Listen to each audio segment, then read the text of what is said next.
Pour nous faire part d'une nouvelle, des images ou suggestions de reportages, par téléphone le 88 492 2711, par télécopieur le 88 492 7498, par courriel à presse@tvck.org et par Internet au www.tvck.org. Mallette de Saint-Pascal est fière d'être associée à cette émission. Mallette, 470 Avenue Chapelot à Saint-Pascal, 88 492 3515. LC Productions est fière d'être associée à cette émission. LC Productions se spécialise dans la conception et l'hébergement de sites web. 1-877-680-5550. Bienvenue à votre bulletin local et régional InfoCam. Voici ce qui a attiré notre attention cette semaine. Inquiétude et méfiance de la relève agricole sur l'acquisition de terres par la firme Pangea. Les dossiers prioritaires du nouveau directeur général de la municipalité de Saint-Pacôme. L'Institut de technologie agroalimentaire ouvrira les portes de son campus. Et finalement, la nouvelle exposition haute en couleurs de l'artiste Pilar Mathias.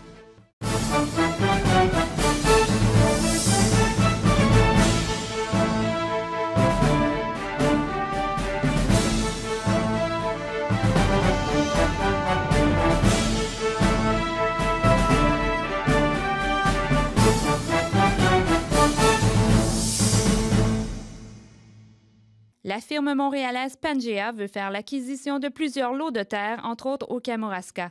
La firme se fait rassurante quant à ses intentions, mais la relève agricole manifeste son inquiétude. Au niveau de la relève agricole, c'est sûr certain que les actifs des agriculteurs vont augmenter. Ils arrivent avec une capacité de payer beaucoup plus que les agriculteurs. Ils vont faire monter le prix des terres agricoles. Puis ça va faire en sorte que la relève n'aura pas les moyens de s'investir pour partir en agriculture.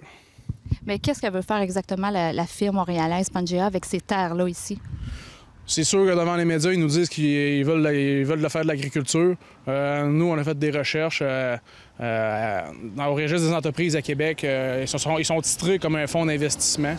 D'après nous, ils veulent acheter de la terre pour pouvoir fructifier des actifs. Il n'y a rien de payant aujourd'hui de placer de l'argent à 1,5 % d'intérêt dans une caisse populaire ou dans une banque. Fait qu'on achète des terres qui ont des rendements de 20 à 25 % par année. OK, mais à qui appartiennent les terres? Est-ce que c'est au gouvernement du Québec ou c'est à des particuliers qui vendent leurs terres à la firme montréalaise? Des producteurs en fin de carrière qui ont pas de relève, qui décident de vendre à Pangea. C'est très facile de leur vendre une terre. Ils ont tous les contentieux, les notaires, les avocats. Fait que c'est de la paperasse en moins. Est-ce que ça inquiète les maires des municipalités d'ici? Est-ce qu'ils se sentent concernés par cette firme-là qui vient de Montréal? Présentement, on ne le sait pas trop, là, mais on a fait une demande pour rencontrer la MRC avec tous les maires. On va leur faire part de notre inquiétude. Puis on espère qu'ils vont être dans notre bord, mais là, je peux pas vous dire si oui ou non ils sont inquiets. Il y a eu une réunion il y a quelques jours avec des jeunes agriculteurs du coin. Qu'est-ce qui en est sorti de cette réunion-là? Dans cette soirée, il y a eu 125 jeunes agriculteurs, c'est de la relève principalement. Ils sont très inquiets. Ils sont venus s'informer parce qu'on a fait une présentation un peu c'était quoi la firme Pangea. Ils sont inquiets de leur avenir, ils sont inquiets de l'avenir de Kamouraska en tant que tel. On pense que Pangea va dévitaliser le milieu. Qui vient chercher nos terres, la faire fructifier et repartent avec de l'argent dans leur siège social à Montréal. Pangea n'est pas la seule firme à faire l'acquisition de terres au Québec. C'est un investissement qui en intéresse plus d'un. Oui, il y a beaucoup de firmes qui veulent acheter des terres agricoles. On a partenaires agricoles qui ont acheté une coupe d'ancrage à Chaudière-Appalaches. Il y a Grand en Abitibi. Maintenant, il y a Pangea qui sont rendus avec 10 000 acres au Saguenay-Lac-Saint-Jean, puis ils veulent en acquérir 4 000 dans notre secteur. Au niveau économie, nous autres, on pense que c'est vraiment sérieux là, les effets que ça peut avoir. On pense que... Bon, on pense pas, c'est sûr, certains. Ils ont un achat de groupe. Ils vont acheter en groupe pour leurs semences, puis on va laisser tomber le milieu. Comme je vous ai dit, le siège social est à Montréal, où ils emmènent les intrants, puis ils vont repartir avec les récoltes. Il ne reste rien pour le milieu.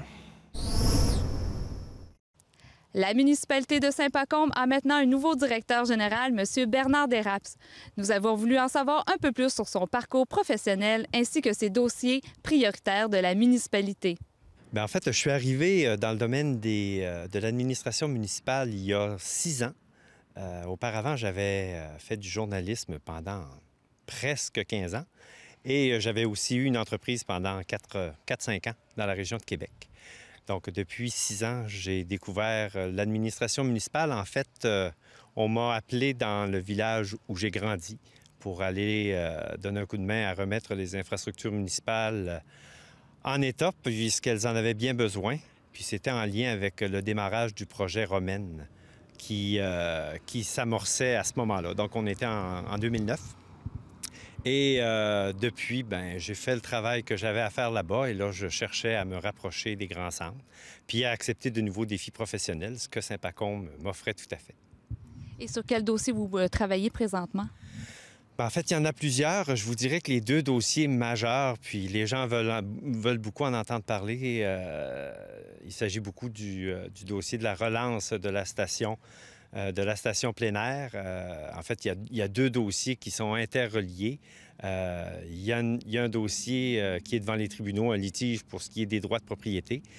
Et en parallèle, il y a un comité avec lequel j'ai eu le plaisir de travailler la semaine dernière qui est à pied d'œuvre là, pour relancer les opérations. Donc, refinancer, transformer les équipements en place, les moderniser et tout ça dans le but là, de repartir la station qui est un actif vital à Saint-Pacôme dès l'arrivée du prochain automne. Enfin, cet hiver, il n'y aura malheureusement rien qui va se passer à la station en ce qui a trait aux pentes, mais on veut qu'à l'automne 2015, on soit en mesure d'annoncer une mise en vente des billets de saison puis qu'il y ait du ski qui se fasse l'hiver prochain à Saint-Pacôme.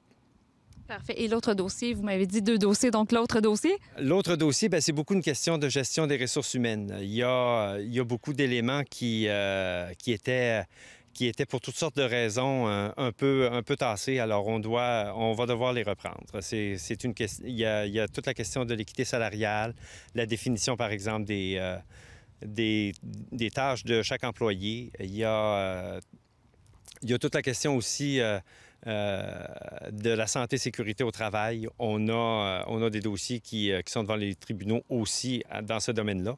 Donc, il y a, vous voyez, beaucoup de pain sur la planche et c'est sans compter le fait que l'administration courante est dans une période d'effervescence, c'est la préparation des budgets. Les dossiers les dossiers sont nombreux parce que il y a un nouveau conseil qui est entré l'an dernier. On est arrivé avec beaucoup d'idées.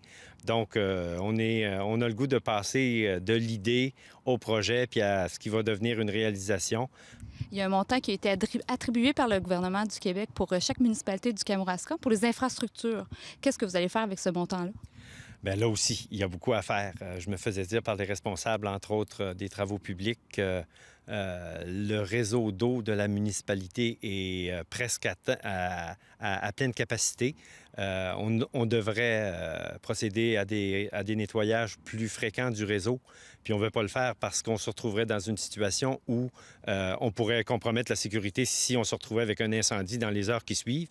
Alors, vous comprenez que le dossier de l'approvisionnement en eau va en être un extrêmement important.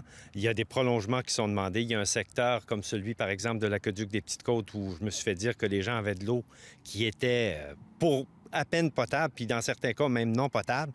Qu'en 2014, il y a des citoyens à Saint-Pacôme qui n'ont pas d'eau potable, je pense que ça devient une priorité. Il y a des secteurs de la municipalité qui ne sont pas encore desservis par le réseau d'égouts. Alors, des endroits où ces sommes-là vont pouvoir être consenties, il y en a beaucoup. En fait, il va y avoir plus de projets puis plus de besoins qui, malheureusement, il va y avoir d'argent. Les passionnés de l'agroalimentaire seront comblés le samedi 15 novembre pour la journée porte ouverte de l'ITA. On en discute avec Joanne Godbout. Madame Godbout, qu'est-ce que vous proposez comme activité pour la journée porte ouverte de l'ITA? Cette année, comme à l'habitude, finalement, on va avoir une journée complète. En fait, ça débute à 10 heures, OK, pour le grand public, les parents, les étudiants. Et on va avoir une équipe de profs, de professeurs pour chaque programme de formation qui est offert ici pour l'an prochain. Nos 5 programmes habituels de formation. Les enseignants vont être là pour accueillir les gens, informer les étudiants et leurs parents, évidemment, de la nature du contenu de chaque programme de formation, de ce qui est possible d'explorer ici dans chaque discipline. Donc ça, c'est notre, en fait, c'est notre groupe vedette, si on veut, les enseignants avec les différentes équipes pour répondre aux questions de tous. On a également une équipe qui est là pour les affaires étudiantes, pour parler de tout ce qui pourrait préoccuper les étudiants. Les prêts et bourses, par exemple, les stages, le logement. Ici, à la Pocatière, il y a des gens qui viennent de partout étudier, donc c'est une préoccupation autant des étudiants que leurs parents, là. Donc, on a ça également dans la hall d'entrée dès l'arrivée des gens. Et ce que les gens apprécient beaucoup, c'est les visites des différentes installations, soit le campus, les laboratoires ici, puis les fermes. On a 2 fermes. On dispose d'un partenaire ici qui est très... en fait, c'est un très bon partenaire pour nous, le campus. C'est la ferme École La Poquita, qui dispose de 2 fermes, une conventionnelle, qui est juste de l'autre côté, accessible à pied, et la ferme certifiée biologique, qui est un petit peu plus loin, mais qui est quand même également très accessible, là, 3 minutes en auto, là, avec le minibus. Donc, les visites de ces différentes installations-là sont possibles. On a également une possibilité de visiter les laboratoires pour la transformation des aliments au CBVQ, ici à la Pocatière également, pour notre programme qualité et transformation des aliments. Alors, essentiellement, c'est les activités qui sont offertes aux gens qui vont nous visiter le 15 novembre prochain. Justement, vous avez parlé des 5 programmes. Quels sont les 5 programmes? En fait, on offre les 5 mêmes programmes là, que l'an dernier. Celui qui est très, très populaire, c'est Gestion et technologie des entreprises agricoles. Donc, qui vise plus particulièrement les jeunes qui s'apprêtent à prendre la relève de la ferme chez eux, quoique ce n'est pas du tout exclu là, pour de la relève qui auraient un intérêt pour la chose, mais qui ne sont pas issus de familles agricoles. Ils sont les bienvenus également. Mais il y a ce programme-là, toujours très populaire. On a également Technologie des productions animales, qui, lui, vise davantage les jeunes qui veulent explorer le monde des services conseils dans le secteur agricole. OK? Il y a beaucoup d'employeurs dans ce secteur-là. Et donc, les jeunes qui veulent travailler, je ne sais pas moi, dans le contrôle laitier pour Valacta ou pour des meuniers ou l'insémination artificielle, ça, c'est vraiment le service conseil là, qui est offert aux gestionnaires d'entreprises agricoles. Donc, lui également, toujours très populaire à chaque année. On a notre programme de technologie qualité des aliments. Le nom exact, c'est Procédés et de la qualité des aliments. Lui, c'est un programme qui vise les jeunes qui ont de l'intérêt à transformer les produits agricoles en aliments. OK? Donc, également, là aussi, il y a beaucoup d'emplois dans le secteur de la transformation alimentaire. Et ça vise ces jeunes-là qui auraient le goût de travailler pour des gens comme Saputo, AgroPure, La Sonde, etc. Il y en a énormément de main-d'œuvre dans ce secteur-là.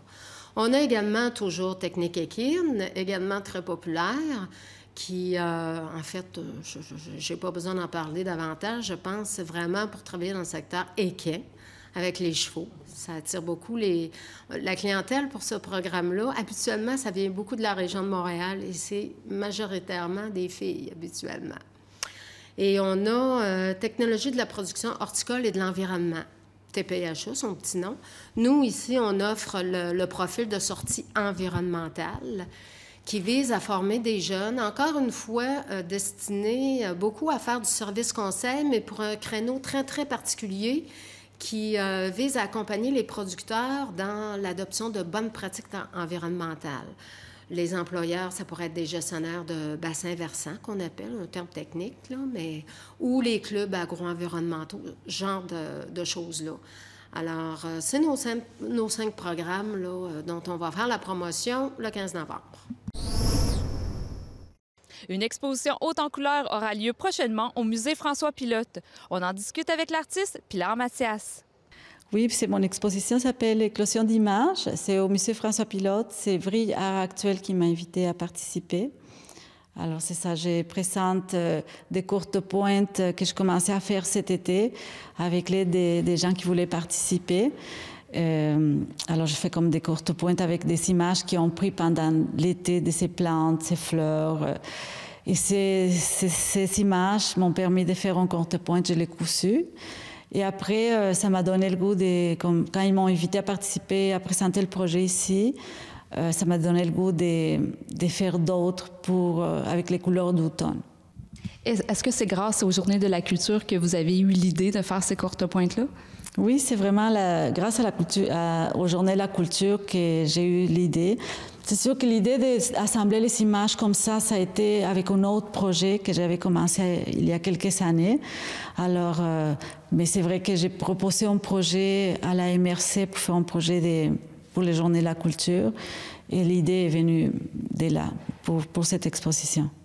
Vous avez mentionné un partenariat avec les citoyens de la région. Est-ce que ça a été difficile de faire le tri de toutes les photos que vous avez reçues? Non, j'ai pas eu autant de monde, mais quand même, j'ai eu 27 personnes. Comment ça marchait beaucoup, c'était surtout par Facebook. Et les gens pouvaient m'envoyer toutes les photos qu'ils voulaient. Alors, il y avait des gens qui étaient beaucoup motivés, qui m'ont envoyé comme peut-être plus de 30, d'autres juste un. Mais c'était intéressant avec toutes ces images que peut-être je n'aurais pas prises, ça m'a permis de faire quelque chose. Alors, vraiment, la matière de mon projet, c'est la photo. Vous avez parlé de courte pointe. Comment vous avez fait le choix d'associer les photos ensemble? Beaucoup par les couleurs. Alors, pour faire les 3 courtes pointes de l'été, j'ai eu comme plus de 600 photos. Alors, je les classées par couleur. Et après ça, vraiment, ça a pris toute la chambre et un couloir où je mettais toutes les images par couleur. Et c'était comme les piger, dire « Oh non, celle-là va pas là, je vais les déplacer ».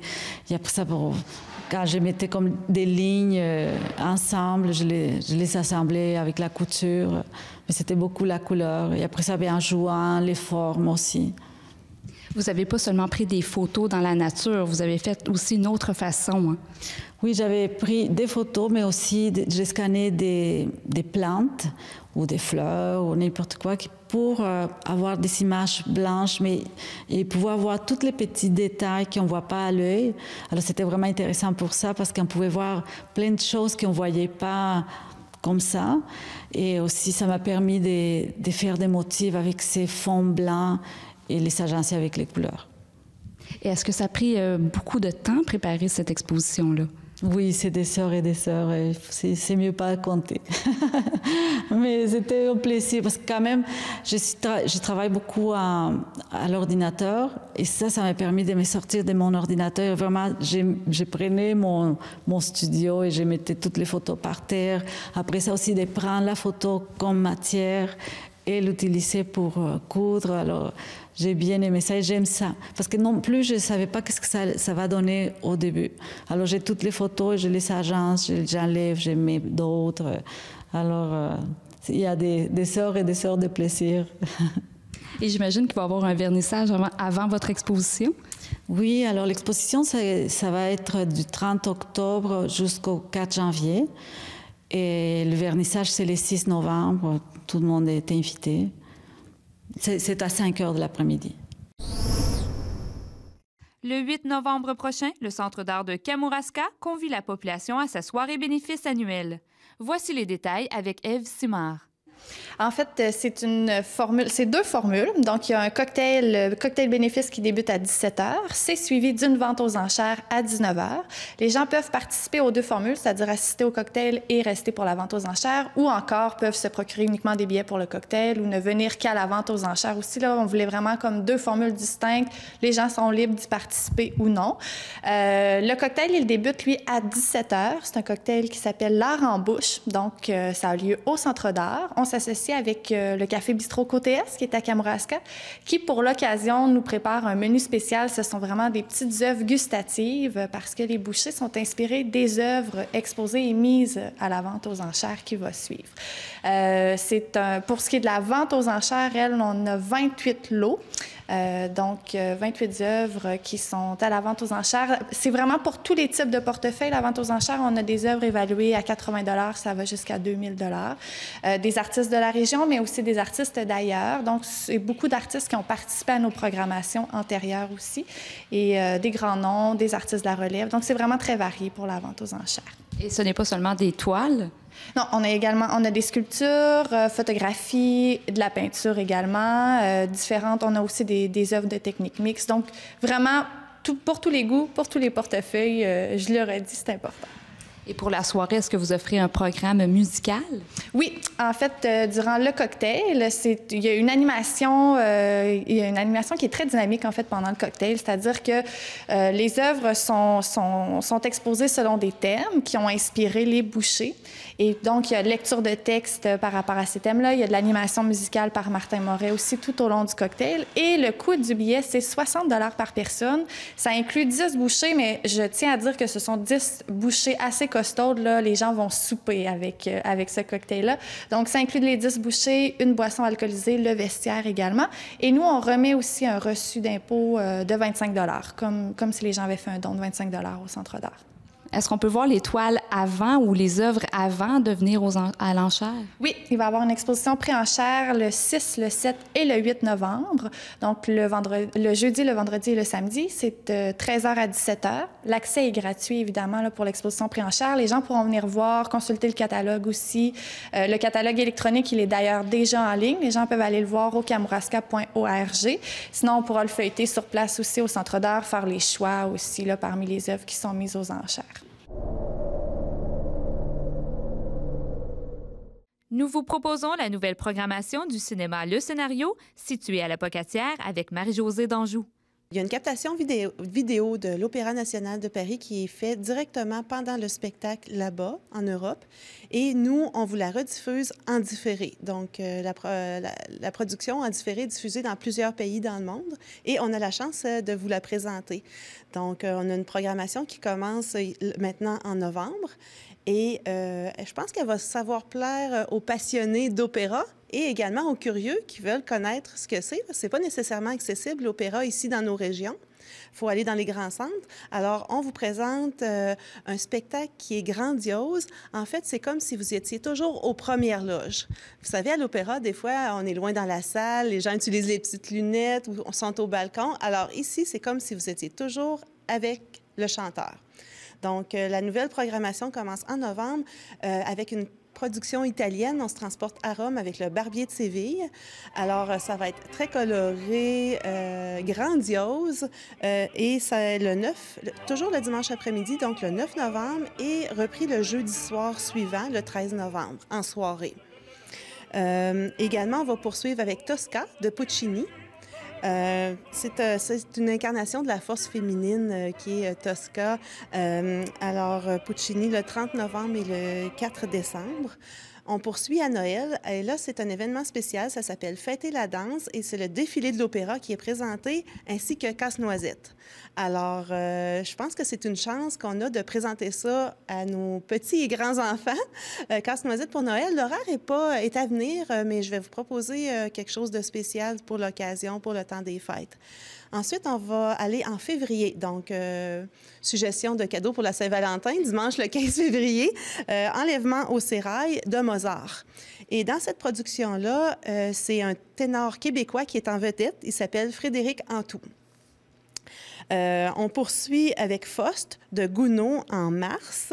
Donc, c'est une figure marquante de l'opéra français. Également Don Giovanni de Mozart. Alors là, vous allez être hanté par des voix sombres, le drame, la déchéance. Donc, ça devrait être assez intense. C'est 6 spectacles en tout qui seront présentés jusqu'au printemps. On vous propose d'épargner un système de cartes. Donc, les 6 opéras, ça revient à 17 $ chacun, taxes inclus. On a aussi des propositions de cartes de 4 à 5 opéras pour ceux qui ne veulent pas tous les prendre.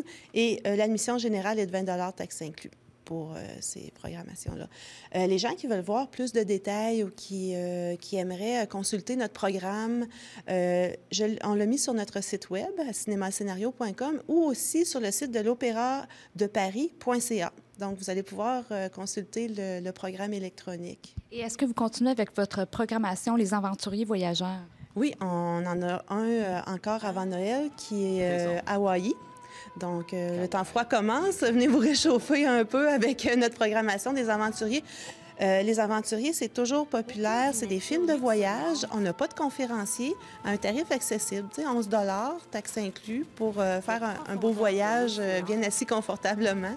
Et il y a une programmation également qui se poursuit après les fêtes. Et du côté Ciné-Club, est-ce que vous continuez? Est-ce que vous avez d'autres programmations, d'autres films à proposer? Là, on est dans la programmation d'automne, en fait. Il y a 2 films qui restent avant Noël. Jeunesse, ça, c'est particulier. Hein? C'est un film qui a été tourné sur 12 ans, les mêmes comédiens pendant 12 ans. C'est un film à voir. Et également La Vénus à la fourrure, qui est extrait d'une pièce de théâtre. La nouvelle programmation va être disponible en janvier pour la période d'après les fêtes. Du 2 au 8 novembre est soulignée la Semaine nationale des proches aidants. Près de nous, des personnes œuvrant souvent dans l'ombre sont présentes dans le quotidien d'un être cher en perte d'autonomie. Chapeau pour votre dévouement et votre énergie. Le 29 octobre dernier, dans le cadre de la Semaine nationale de visibilité de l'action communautaire autonome, la table de concertation des organismes communautaires du Kamouraska se rencontrait cette année dans le but d'échanger avec les médias afin de trouver une façon plus facile et plus rapide de passer leur message et ainsi augmenter leur visibilité. À cela s'ajoutait une formation à savoir comment s'adresser aux plus faibles lecteurs. Encore une fois cette année, c'était une réussite pour l'Halloween à la Pocatière. La population était au rendez-vous pour les activités qui se déroulaient le 31 et 1er novembre. Près de 6 000 personnes ont aussi été au labyrinthe qui était ouvert tout au long du mois d'octobre. C'est ainsi que se termine votre bulletin d'information. Merci d'avoir été avec nous et on se donne rendez-vous la semaine prochaine.